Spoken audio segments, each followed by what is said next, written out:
तो आज होने वाला है मानी के गांव में एक ऐसा काम जिससे जो पूरा का पूरा गांव है वो काफ़ी ज़्यादा भड़क जाता है। तो वो क्या मामला है जिससे जो पूरा गांव है वो इतना ज़्यादा गुस्से में आ जाता है। तो अगर आप लोग जानना चाहते हैं तो इस वाली वीडियो के साथ लास्ट तक बने रहिएगा।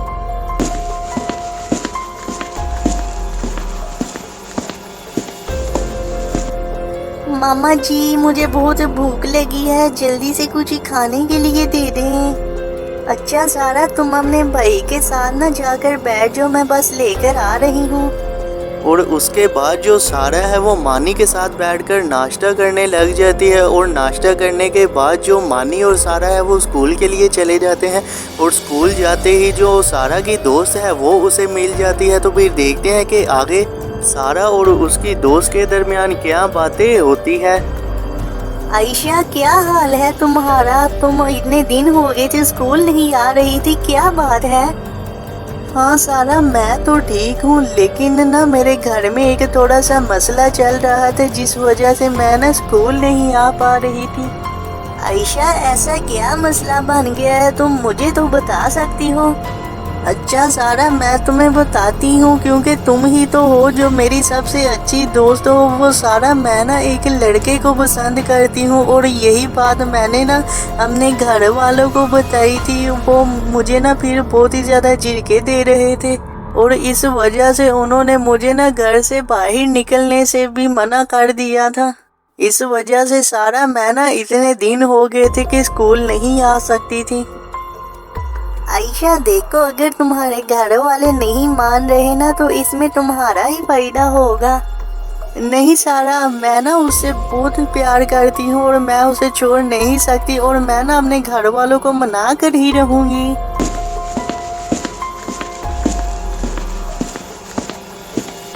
सारा, तुम यहाँ पर हो, मैं तुम्हें कहाँ कहाँ नहीं ढूंढ रहा। चलो चले हम घर।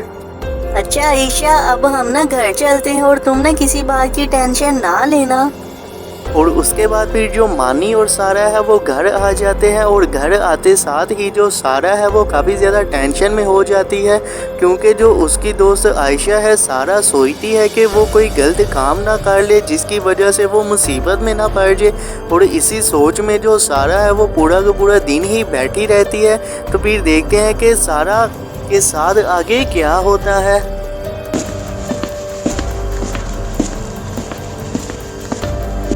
सारा, क्या बात है, तुम इतनी टेंशन में क्यों लग रही हो?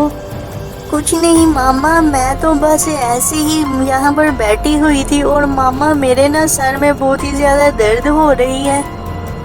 चलो ठीक है सारा, तुम ना कमरे में जाकर थोड़ी सी रेस्ट करो, फिर ना तुम ठीक हो जाओगी।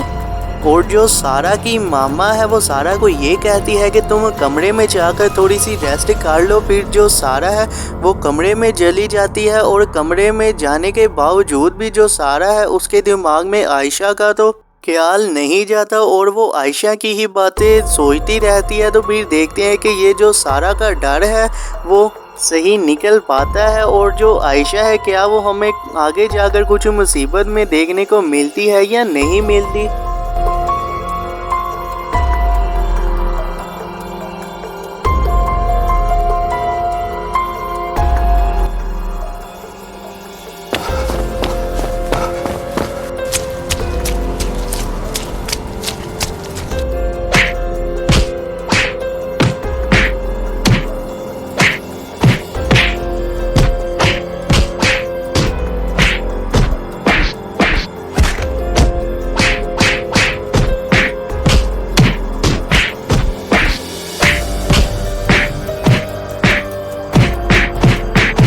और फिर उसके बाद जो सारे गांव वाले हैं वो आयशा और उसके साथ जो लड़का होता है उसे पकड़ लेते हैं। और पकड़ने के बाद फिर उन्हें काफ़ी ज़्यादा मारते भी हैं। तो फिर देखते हैं कि जब सुबह होती है तो फिर इनका हमें फैसला क्या गांव वालों की तरफ से सुनने को मिलता है।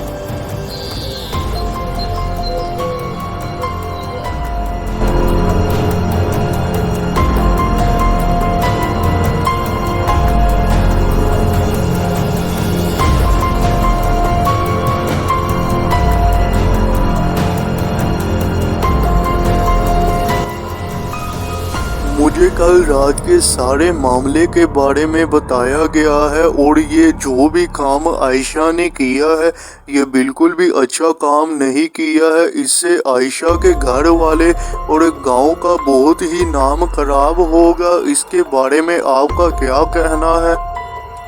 ये आयशा ने जो भी काम किया है ये बिल्कुल ही गलत किया है। इसे देखकर गांव की बाकी लड़कियां भी ऐसा कदम उठा सकती है, इसलिए आयशा और उसके साथ जो लड़का है उसे सजा मिलनी चाहिए। आप सबने जो भी कहा है वो आपने बिल्कुल सही कहा है, क्योंकि आयशा की इस हरकत को देखकर बाकी लड़कियां भी ऐसी हरकत कर सकती है और इससे गांव और गांव के लोगों का भी काफ़ी नाम खराब हो सकता है। इसलिए आयशा और उसके साथ जो लड़का है उसे सख्त से सख्त सजा दी जाएगी। नहीं सरपंच साहब, मेरे ख्याल में हमें ऐसा नहीं करना चाहिए और हमें आयशा और उसके साथ जो लड़का है उसे माफ़ कर देना चाहिए। ये आप क्या कह रहे हैं? हम इन्हें कैसे माफ़ कर सकते हैं? इस लड़के ने हमारी इज्जत के ऊपर हाथ डाला है, इसलिए हम इन्हें माफ़ नहीं कर सकते। देखें सरपंच साहब, अगर आयशा के माँ बाप आयशा की बात मान लेते तो शायद जो आयशा है वो ऐसा काम ना ही करती और आयशा ने इस वजह से ये वाला काम किया है क्योंकि आयशा के माँ बाप इसके फैसले से खुश नहीं थे और आयशा जो है वो इस लड़के से बहुत ही ज़्यादा प्यार करती थी। और सरपंच साहब, आप इस लड़के की भी तो हिम्मत देखें कि इसने आयशा को इसी के गांव से लेके जाने की हिम्मत की है।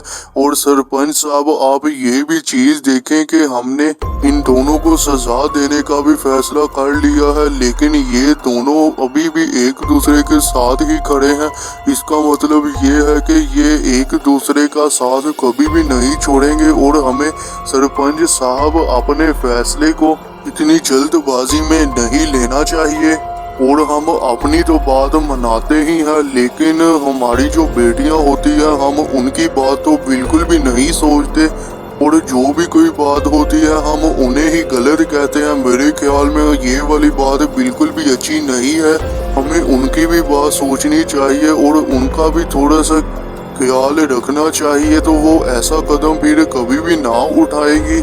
इस वजह से सरपंच साहब, मेरा तो यही कहना है कि हमें इस लड़के के घर एक दफ़ा हो आना चाहिए और इनके माँ बाप से बात कर लेनी चाहिए। और फिर जो मानी का दादा है वो आयशा के लिए अकेला ही बोलता है, जिसे देखकर आयशा और उसके साथ जो लड़का है वो काफ़ी ज़्यादा खुश हो जाते हैं। और मानी के दादा की बात सुनकर जो गांव का सरपंच होता है वो भी थोड़ा सा मानी की दादा की बात पर एग्री करता है और फिर वो मान जाते हैं गांव वाले के। हमें इस लड़के के घर में जाकर थोड़ा से देख लेना चाहिए। और जो आयशा होती है वो इस बात से काफ़ी ज़्यादा खुश होती है, जिसे देखकर सारा के साथ साथ जो सारा के घर वाले हैं वो भी काफ़ी ज़्यादा खुश हो जाते हैं। और फिर यही ख़त्म हो जाती है आज की स्टोरी। आपको कैसी लगी आज की ये वीडियो? अगर आपको ये वीडियो अच्छी लगी हो तो वीडियो को लाइक भी कर दीजिएगा और चैनल को सब्सक्राइब करना ना भूलिएगा, क्योंकि इसी तरह की इंटरेस्टिंग वीडियो आपको इस चैनल में देखने को मिलती रहेगी। तो फिर मिलते हैं हम लोग नई वीडियो में।